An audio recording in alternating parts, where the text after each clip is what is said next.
Hello YouTube, Sam here from youtube.com/onlivegamer for the New Boston, and in this tutorial we're going to be learning a very important part of programming. We're going to be learning what's called the try-catch statement.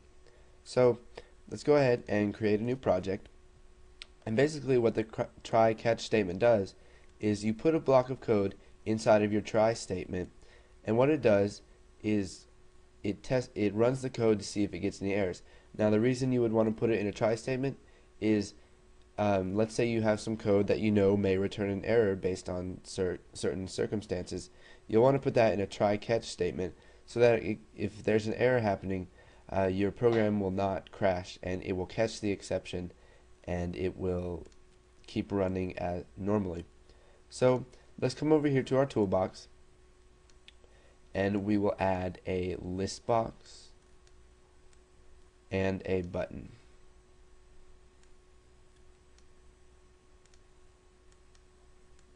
So we'll click button.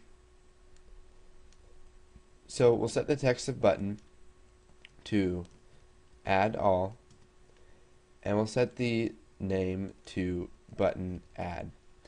So let's go ahead and double click on add all so it'll open up our form1 class, and let's go ahead and create an array. So private my array as integer, and let's go ahead and give it some values. So we will have 5, 4, 3, 2, and 1.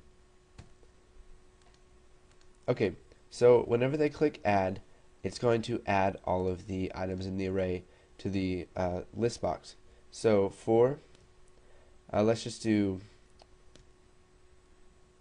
index as integer, and we'll set it equal to 0, and we want to go to what?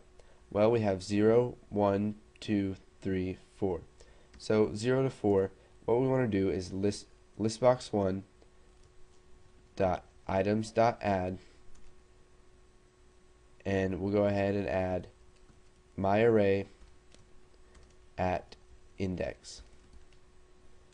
Okay, so let's go ahead and run this, and it should be working perfectly. If we click add all, we get 5, 4, 3, 2, and 1.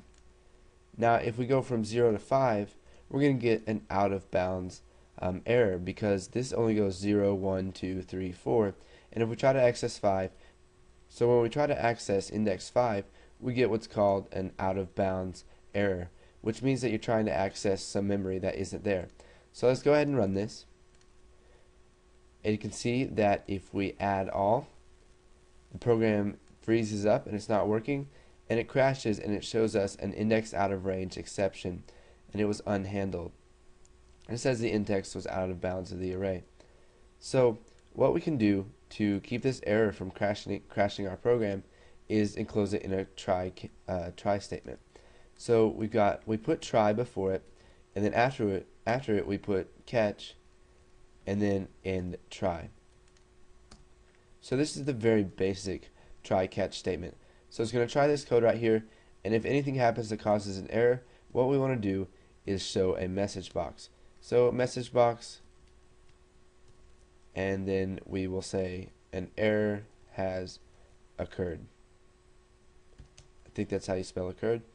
So let's go ahead and run this,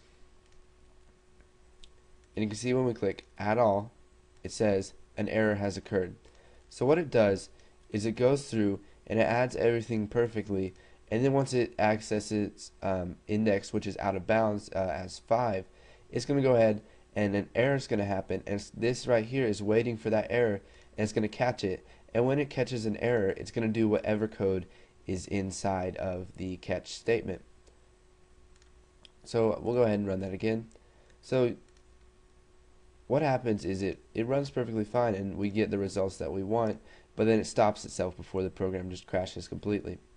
So practice a couple try-catch statements.